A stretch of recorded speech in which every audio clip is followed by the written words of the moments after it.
5,000원짜리 보면은 저 곤충 2마리가 있는데 문제는 저 밑에 보면은 이상한 게 있어요. 전 궁금했어요. 우리나라 사실 사람들이 가장 많이 갖고 있는 곤충 그림일 것 같은데 이거에 대해서 아무도 글을 써놨거나 이렇게 얘기하는 게 없어서 모기인가? 이럴 때가 있거든요. 보면 저건 침이 없어요.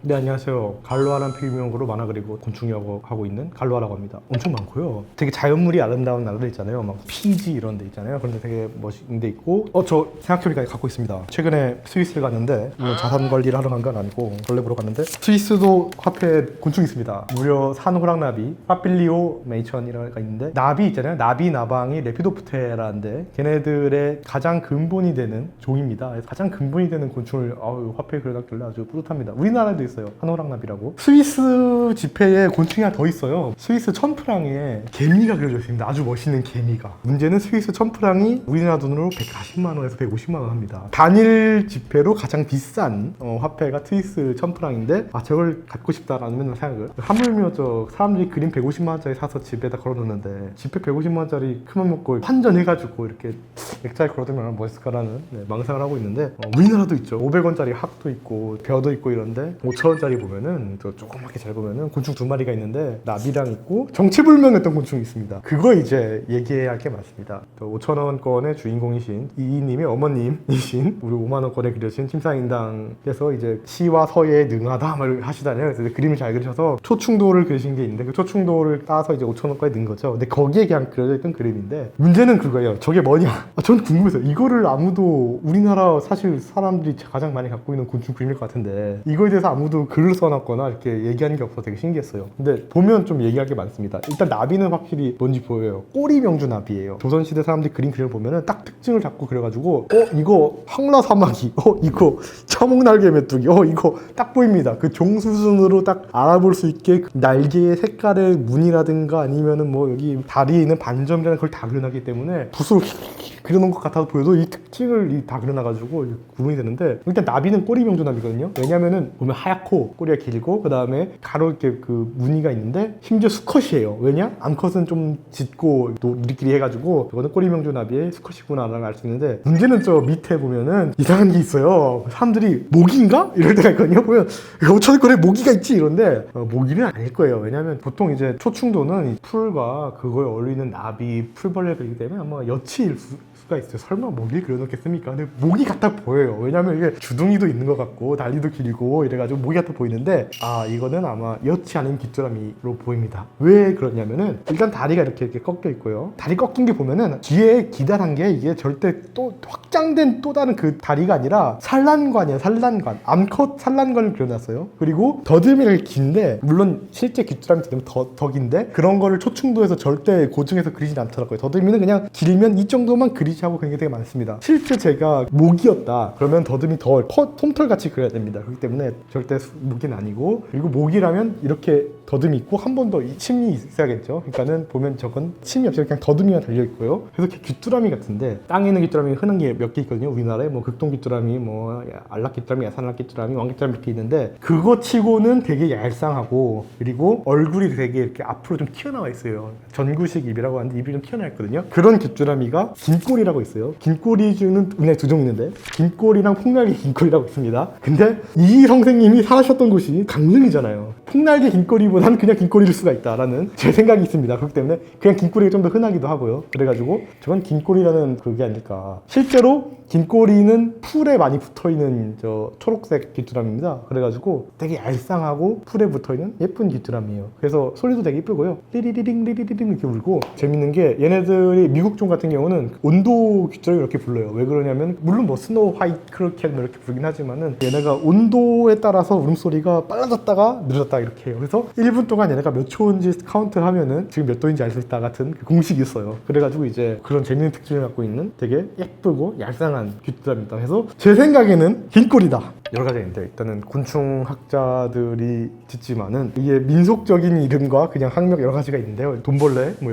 이런 건 왜 돈벌레라고 하는지 잘 몰라요. 물론 돈벌레는 곤충이 아닙니다. 돈벌레는 저 다지류라고 해서 물론 곤충이랑 가깝죠. 왜냐하면은 겹눈이 있고 다리가 많긴 하지만은 턱이 이렇게 큰 발달돼 있는 특징이 있어가지고 곤충에 가까운 애들이긴 하지만은 근데 이제 얘네 같은 경우는 모르죠. 우리말 같은 경우는 왜 그렇게 부르는지 모릅니다. 그냥 사람들 말로는 그냥 보통 돈벌레는 저 부잣집에서 많이 나와서 돈벌레 이렇게 어원 민간 어원이 원이 많죠. 메뚜기가 왜 메뚜기야? 아, 그거 산에 뛰어다녀서 산 뇌에다 뛰기해서 메뚜기야. 뭐 벌레가 왜 벌레야? 뭐 그거 뭐 발발 기다해서 벌레야. 여러 가지 추론해서 하는 건 많은데 한글 국명은 모릅니다. 사실 그건 영어도 마찬가지죠. 예를 들면 뭐 나비를 왜 버터플라이라 그래? 버터랑 관련이 있나? 두 가지 이유가 있습니다. 옛날에 막 유럽 이런 데서 막 버터 만들 때 날라오더라. 그 4, 5월에 젖잘 시기에서 버터 이렇게 하면은 나비들이 걔네 미네랄 섭취하려고 보면은 막 똥도 먹고 있거든요, 진짜. 그렇기 때문에 버터 이렇게 딱 해두면은 애들 와서 나비들이 울려서 먹고 있더라. 그래서 버터플라이다. 가도 있고, 두 번째로는 뭐 팔랑팔랑 날 때 그거를 플러털바이, 뭐 플러털바이 해가지고 버터플라이다. 뭐 이렇게 뭐 여러 가지 어원으로 설명을 합니다. 그렇기 때문에 그런 우리의 순 우리말은 어원을 알 수 없죠. 우리나라 나비도 나풀나풀 날아다니 나비에서 나비거든요. 근데 그냥 추측일 뿐이죠. 그래서 막 옛날엔 그런 게 막 난립하다가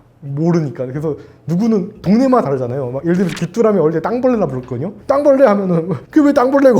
그 우리는 통장 메뚜기라 부르던데 뭐 이렇게 하잖아요. 그렇죠? 이게 통일이 안 된단 말이에요. 그러다 보니까 이게 유럽에서도 누구는 이렇게 부르고 누구는 이렇게 부르고 이렇게 부르니까는 1730년도쯤에 이제 저 린네라는 카를폰 린네라는 사람이 야, 통일해 해가지고 딱 만든 책에 있습니다. 그래서 사이언티픽 네임이란 학명이 만들어진 거고, 이 책에 대해서 이제 학명을 정하고 국명에 로고를 붙이는 이건 약간 좀 혼용될 수는 있죠. 우리말 같은 경우는 정말 사람들이 이게 보면서 이렇게 부르는 거잖아요. 그렇기 때문에 마음에 드는 것 중 하나가 풀무치라고, 이제 우리나라에서 가장 큰 메뚜기인데 풀에 묻혀 있어서 풀무치거든요. 아, 너무 적절합니다. 풀에 묻혀 있어서 풀무치고요. 꽃무지라고 해서 꽃무지도 꽃에 묻혀 있어서 꽃무지라고 있어요. 딱정벌레. 뭐 그런 보면 우리나라 말이 참 잘 지었는데, 그런 거 보면 되게 재밌는 게 우리나라 지역마다 다르다 했잖아요. 북한도 바로 다르거든요. 북한 곤충 이름이 다 달라가지고 그거 통일하는 작업도 되게 재밌는데, 예를 들면은 북한은 나방을 밤나비라 불러요. 적절하죠, 밤나비. 그 다음에 우리나라가 칠배짱이라 부르는 애들이 있는데 이걸 이슬여치라 불러요. 근데 그게 너무 적절한 게, 보면은 걔네들이 여치인데 되게 가느다라고 막 가끔 비우면 막 이슬이 맺혀 있거든요. 이슬여치? 아, 적절합니다. 이슬여치. 아, 많이 안 나왔습니다. 그래가지고 잘 찾아봐야 돼요. 막 90년도 이런 게 최신이고. 근데 되게 재밌는 게, 북한 곤충집을 보면은 뭐가 재밌냐면, 맨 처음 장에 70년도 거 같은 거 보면은 친애하는 김일성 주석의 그 멍에 따라서 민민들의 곤충 연구를 지시하여 뭐 써 있어요. 써 있고 도감이 나오는데, 좀 충격적인 건 뭐냐면, 곤충 도감이 나오면은 이게 보통 곤충이 종류별로 나야 될 거 아니에요. 딱정벌레, 메뚜기, 나비 이렇게 나와야 되잖아요. 가나다순으로 돼요. 가나다순. 혼돈 그 자체거든요. 그래서 이제 맙소사 하는 그런 경우도 있긴 한데, 하여튼 그 여전히 우리나라에서 연구하는 것과 이제 북한에서 연구하는 거랑 이제 되게 매치가 안 되죠. 왜냐하면 계속 바뀌니까. 그래서 조율할 수 있을까? 언젠간 매치해야 되는 거죠. 국명부터 다르니까. 네. 최근에 곤충은 아니지만 국명 중 좀 감탄했던 게, 우리나라도 많이 나오는 삼엽충 있잖아요. 돌가재라 부릅니다. 돌가재. 돌에 나오는 가지 같은 절지동물이잖아요. 왜냐하면 그 북한도 화석이 엄청 많이 나와요. 우리나라는 삼엽충 많이 나오고 막 공룡발작 많이 나오지만, 걔네들은 익룡뼈 나오고 이러거든요. 두세 나오고. 그래서 부럽습니다. 근데 하여튼 최근에 익룡 화석 본문 나오고 이랬어요. 그래서 야, 붓기 익룡이다 이러면서 막 이런 사람들이, 그런 것들이 나와서 걔네들 나름 그 붙이는 이름이 있죠. 보면 되게 재밌습니다. 그래서 하여튼 그 사람들도 본인들 나름의 이유로 붙이는 거죠. 근데 생물의 이름에는 저마다의 이유가 있는 거죠. 그 느낌적인 느낌이 있고. 되게 재밌는 게, 예를 들면은 페루 원주민들의 말을 모르잖아요. 물고기랑 새의 이름을 들으면은 대충 저게 물고기인지 새인지 구분이 된대요. 왜냐면은 그 느낌적인 느낌이 있어요. 치카치카 그러면 새겠지. 라빌룰루루 하면은 물고기있구만. 그 약간 그 새 울음소리를 땄다든가. 왜냐면 우리 까치, 까마귀 이러는데 그 학명은 삐까삐까 이렇게 돼 있거든요. 그런 식으로 새라면 그 울음소리를 따죠. 학명도 그런 울음소리 딴 거 많습니다. 예를 들면 수리부엉이, 부보 이렇게 귀엽게 딴 것도 있지만은, 정말 그냥 라틴어를 지어서 이제 학명을 하는 게 원칙입니다. 왜냐면 생물의 이름을 체를 이제 지을 때 무조건 라틴어로 하자. 왜냐면 라틴어는 죽은 언어니까는 절대 변할 리가 없고, 이 영어 불명한 생물의 이 라틴어로 이름을 짓자 해서 라틴어로 하는데 잘 안 지켜지죠. 그리고 이제 근데 라틴어로 이제 한 거 보면 되게 재밌는 게, 아까 말한 풀무치. 그러니까 우리나라는 풀무치라고 하죠. 근데 우리는 얘가 풀에 묻혀 있는 거에 집중했지만은, 린네는 얘가 이렇게 잘 날아다니는 거에 되게 집중을 했어요. 그러다 보니까는 이름이 로커스타 미그라토리예요. 라틴어로 이동하는 메뚜기 뭐 이런 식으로 그냥 그 얘네들 특징에 따라서 이렇게 붙여줍니다. 그래서 이제 그런 식으로 붙이는데, 되게 재밌는 게, 예를 들면은 조류학자들은 새로운 새를 발견하면 이름 붙여줄 때 꼭 자기의 그 사랑스러운 딸 이름을 붙여주고 싶나 봐요. 그래서 새 이름에는 발견한 학자의 딸 이름이 엄청 많습니다. 내 사랑하는 딸 누구누구 이름. 제일 슬픈 거는 6살 때 세상을 떠난 내 딸 이름 이런 것도 있고, 막 이런 거 보면 뭐 눈물이 앞을 가리죠. 하여튼 막 그렇게 하는 하는 것도 있고 가끔 이제 사람 이름 붙이는 게 좀 너무 심해가지고 정치인도 많이 붙입니다. 그래서 20세기 초에는 히틀러 이름 붙이는 것도 있고요. 히틀러 찬양하면서 곤충학자가 그 동굴에 사는 먼지벌레인데 히틀러를 찬양해가지고 이제 히틀러 이름 붙인 딱정벌레도 있고 그 최근에는 이제 저 중국에서 시진핑 이름 붙인 딱정벌레가 나왔는데 문제는 이게 이 곤충학자는 이게 시주석을 존경한다는 의미로 했는데 마음에 안 들었나 봐요. 이게 왜냐하면 작고 멋이 없고 볼품 없어가지고 실제로 그 좀 불이익이 있었다라는 소문이 있었고 이걸 아예 비틀어서 정말 일부러 놀리겠다 해서 되게 유명한 것 중 하나가 인터넷에 많이 떠오르긴 했지만은 뭐 그 도널드 트럼프 이름 딴 나방이 있었습니다. 나방인데 이렇게 실제로 머리가 여기 앞에 노란색 머리카락이 있어요. 이렇게 그래가지고 이름이 도널드 트럼프이고 그 다음에 얘네 종 구분할 때 수컷 생식기 모양을 많이 봅니다. 왜냐면은 종마다 생식기 모양이 달라서 암컷이랑 짝짓기 할 때 그 모양이 이게 실제로 물리적으로 맞냐 이런 게 되게 구분되기 키기 때문에 근데 이제 분류학자는 이 생식기가 좀 작습니다 이랬는데 기자들 그걸 기가 막히게 잡아가지고 이제 도널드 트럼프라는 그 나방이 나왔는데 특징은 생식기가 작다는 겁니다. 이것만 이제 겁나게 써가지고 이제 엄청 기사가 나온 적이 있습니다. 해가지고 하여튼 사람 이름 따는 거 엄청 많습니다. 근데 이거는 린네도 했어요. 린네가 그 생물 이름 할 때 처음 이제 그 규정을 만들 때 사람 이름 따지 말자. 단 식물학자를 존경하는 의미로는 뭐 허용한다 이렇게 해가지고 그게 이제 커진 건데 이 사람은 어떻게 했냐면 자기가 짝사랑하던 유부녀가 있었는데 짝사랑하는 유부녀한테 헌정하는 이름을 붙이면서 막 러브레터를 쓰고 쪽팔렸는지 안 보냈습니다. 네. 그래서 안 보낸 게 나중에 발견됐죠. 그래서 후손들이 다 까발려졌죠. 그래서 이름 붙이는 거에는 되게 너무나도 많은 비하인드 스토리가 있죠. 맨날 하는 거예요. 이거는 이번에도 사람 이름 따서 하나 지었고 저 말고 이거는 좀 신종 많이 나오는 분류군들 새로운 거 많이 발견한 분류군들 보면은 아우 재밌습니다. 옆에서 뭘로 지을까 막 보면 옆에서 보면 되게 재밌습니다. 네. 근데 이제 그런 생각이 드는 거죠. 옛날엔 이게 되게 멋있다 생각을 했는데 이제 점점 가면 욕망이 줄어들고 곤충으로 사실 돈 번 합적일 수는 많죠. 아까 왜 생물 이름 붙인 얘기를 했냐면요. 그걸 이제 이상하게 하는 사람들이 있는데 이거는 검색해도 안 나온 얘기입니다. 생물 종을 지정할 때 이제 홀로타입이라는 기준 표본을 합니다. 지정합니다. 그러니까 이 표본은 이 종이 기준이야 라는 걸 기준 표본을 지정을 하는데요. 이게 1930년도에 지정된 어떤 규칙입니다. 그래가지고 예를 들면 내가 이 신종 곤충을 지정을 해 그러면 이제 기준 표본을 몇 개를 지정하는데요. 가끔 보면 이걸 이제 신종이 아닐 수도 있잖아요. 내가 신종이라는데 라는 생각이 들고 그 다음에 그걸 엄청 많이 이제 지정하는 사람도 있어요. 신종도 아닌데 사실 그걸 이제 파는 분들이 있습니다. 예를 들면은 대표적으로 뭐 실제 사례 뭐 루리 하늘소 뭐 이런 거에서 가끔 있었는데 예를 들면 엄청 사람들이 좋아하는 이쁘고 아름다운 곤충 있죠. 사람들이 막 다 사는 곤충 그 중에 내가 신종을 찾은 것 같아. 신종이라고 하는데 이걸 사실 그 보고하는 기준이 되게 애매해요. 출판물에다 하면 돼요. 자비 출판이랑 상관이 없어요. 그래서 자비 출판으로 이거 신종이라고 책을 내요. 이 책 얼마? 내 책이에요. 80만 원 살려면 사든가 해서 80만 원짜리 책에다가 자기 신종 내놓고 그 다음에 이제 모식 표본을 수백 개 지정한 다음에 이제 판매합니다. 그러니까 이베이 같은 데 가보면은 모식 표본을 쳐보면은 되게 비싸게 모식 표본을 파는 사람들이 있어요. 그래서 이게 뭐지 하면은 그 보통 이제 본인 책에다가 신종 넣어놓고 이렇게 판매하는 이상한 사람들이 있습니다. 아니면 뭐 대표적으로 뭐 불법적인 돈벌이는 그 최근에 그 유명하지만은 그 우리나라의 대표적인 곤충 돈벌이라고 생각하면 그 장수하늘소 같은 게 있잖아요. 최근에 또 공무원 분이랑 저 교수님이 하다가 이렇게 법정 구속돼가지고 이렇게 갔는데 사건의 전말은 그거죠. 장수하늘소가 우리나라에 실제로 있어요. 그 연구하신 분을 잡더라고요. 되게 감탄했는데 야생 좀 있긴 한데 러시아 걸 갖고 와가지고 나무에 넣은 다음에 잡았어 해가지고 사격치다가 이제 감을 가신 건데 보면 이제 장수하늘소가 이제 이게 되게 엄청난 돈이 몰리는 그런 걸 알 수 있고 오늘날 말의 일이 아닙니다. 왜냐면 장수하늘소가 1970년도에 지정됐을 때 천연기념물로 지정되자마자 이렇게 기사가 뜬 게 이게 뭐냐면 장수하늘소 그 천연기념물로 지정되자마자 너도 나도 호기심에 채집 그 다음에 서울 시내 박모시 뭐 주변 학생들 시켜 수십 마리 채집 그런 걸 보면은 우리나라에서 귀하다 하면은 바로 뛰어들어 뭐 산삼 같은 거를 하면서 바로 뛰어가가지고 이제 잡아가지고 파는 그 장수하늘소 레이드는 거의 민속놀이급이 아닌가. 50년 전통의 사물놀이보다 오래됐지 않을까. 사실 진짜 아예 곤충 도박판이 있죠. 그 중국 보면은 귀뚜라미 도박이라고 투솔이라고 하는데 우리나라도 있는 종인데 탈귀뚜라미라고 귀뚜라미 가장 흔한 거 끼끼끼끼끼끼끼 따락따락따락 걔네가 이제 극동귀뚜라미인데 수컷이 턱이 엄청 큰 탈귀뚜라미라고 있습니다. 얘네가 저 남쪽에만 나오고요. 근데 최근에 인천까지 나오는 거 보면 이렇게 서해안 따라서 남쪽까지 이렇게 사는 것 같은데 인천권 유입될 수도 있고 하여튼 인천이랑 이렇게 남쪽에 나오는 애들이 있는데 얘네들이 턱이 굉장히 수컷이 크다 보니까 이 큰 턱으로 뭐하냐면 수컷끼리 막 싸웁니다. 이거 싸우는 거 보는 게 그렇게 재밌대요. 그래가지고 중국에서 너 귀뚜라미가 센지 내 귀뚜라미가 센지 승부를 내자 해가지고 딱 통 이렇게 딱 해두고 옛날에 애들 그 팽이놀이 3, 2, 1